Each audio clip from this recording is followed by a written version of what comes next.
ලංකාවේ පහුගිය කාලේ ශාල ආන්දෝලනයක් ඇති වුණා මේ ලැම්බෝගිනි ගැන.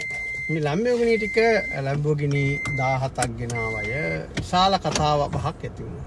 මේ ලැම්බෝගිනි ටික ආගිය අතක් හොයාගන්න බැරුණා කාටවත්.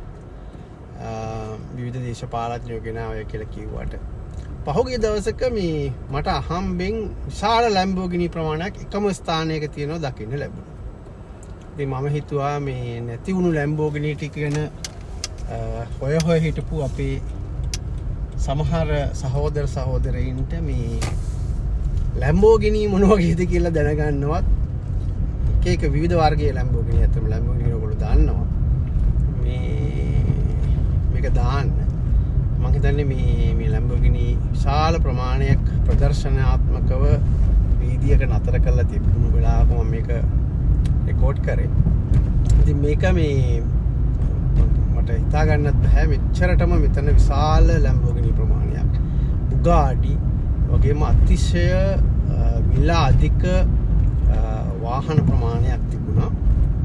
ඉතින් ඇතරම මේ මම හිතන්නේ අපේ රටේ මේ තිබෙනවා මේට වඩා මේ වගේ වටිනා කියන වාහන. නමුත් මේ ප්‍රමාණයම නැහැ, නැති වී ඇති. ඒ නිසා මේ සියලු දෙනාටම මේ දැක ගන්න මම මේ වීඩියෝ එක දැම්මේ. මේ අපේ රටෙත් පහුගිය කාලේ විශාල කතාබහකට ලක් වුණානේ මේ ලැම්බෝගිනි මේ තියෙන බුගාටියක්. ඇත්තටම මේක විශාල මිල අධික වාහනයක්, මේ කාර් එකක්. මේ ඇත්තටම මේ ස්පෝර්ට් කාර් එකක්. මේක මේ බුගාටි කියන වර්ගය. මේක මේ හරිම ලස්සන කාර් එකක්. මේකත් එතන තිබුණා. ඉතින් මට හිතුණා සියලු දෙනාටම මේ බලා ගන්න මේක රෙකෝඩ් කරලා දාන්න. Thank you very much.